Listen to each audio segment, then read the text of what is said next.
রাজনীতিতে অর্থাৎ বর্তমান শাসক দলের অন্দরে আবারও কি বিপ্লব দেবের রাজত্ব শুরু হতে যাচ্ছে?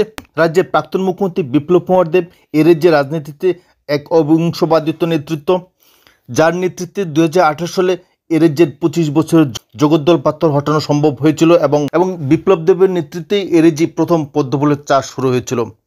2018 সালে এ রাজ্যে মানিক সরকারকে পরাস্ত করে প্রথমবারের মতো বিজেপি নেতৃত্বাধীন জোট সরকার প্রতিষ্ঠিত হয় এবং সবচেয়ে আশ্চর্যের বিষয় হলো যিনি এ রাজ্যের রাজনৈতিক পট পরিবর্তনের ক্ষেত্রে গুরুত্বপূর্ণ ভূমিকা নিয়েছিলেন এবং রাজ্যবাসীকে এক নতুন স্বপ্ন দেখাতে সমর্থ হয়েছিলেন সেই বিপ্লব দেবকেই 2023 বিধানসভা নির্বাচনের ঠিক পূর্বে মুখ্যমন্ত্রীর পদ থেকে হটিয়ে দেওয়া হয়েছিল। বিপ্লব দেবের কাছ থেকে মুখ্যমন্ত্রিত্ব কেড়ে নিয়ে ডক্টর মানিক সাহাকে প্রদান করা হয়েছিল।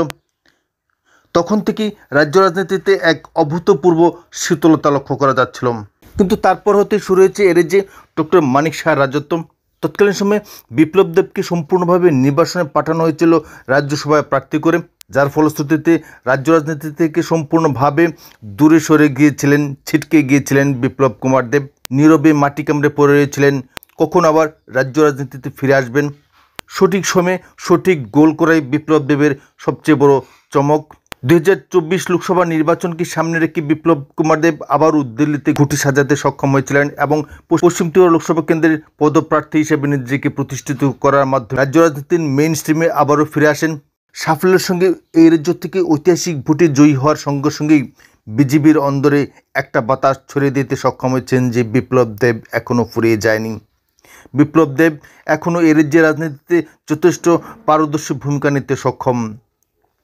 তখন থেকেই বিজেপি রাজ্য সদর দপ্তর তথা কুশাভাউ ভবনে একটা বিষয়ে জোর চর্চা শুরু হয়েছিল যে এর যে আবারও এক কুন্দল সংস্কৃতি আসতে চলেছে, এর যে আবারও বিজেপি দলের ঝড় আসতে চলেছে। লক্ষ্য একটাই 2028 সালে বিধানসভা নির্বাচন এবং এই নির্বাচনকে পাখির চোখ করে ইতিমধ্যেই বিপ্লব কুমার দেব অন্য খেলা শুরু করে দিয়েছেন। বিপ্লব দেব ইতিমধ্যেই ভানুমতির খেল শুরু করে দিয়েছেন, তবে সম্পূর্ণভাবে পর্দার অন্তরালে থেকে। আগামী নভেম্বর মাসেই এর যে নতুন করে এক চমক সৃষ্টি হতে যাচ্ছে।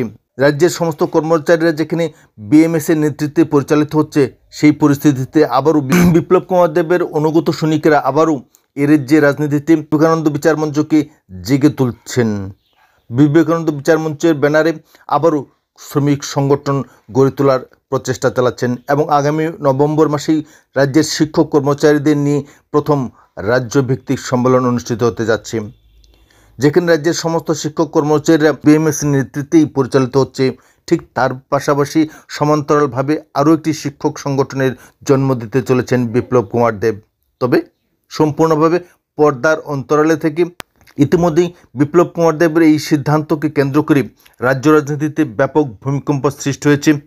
বিজেপি দলের হাই প্রোফাইল নেতৃত্বও এই বিষয়ে সম্পূর্ণভাবে অবগত থাকলেও কোনো ধরনের প্রশাসনিক এবং রাজনৈতিক অ্যাকশন নিতে ভয় পাচ্ছেন বলে অনেকেই মনে করছেন। বিপ্লব কুমার দেব যদি প্রথম প্রচেষ্টাতে সাফল্য অর্জন করেন, তবে নিশ্চিতভাবে বলা যায় যে আগামী 2028 সালে এর যে অন্য এক রাজনৈতিক খেলা হতে যাচ্ছে।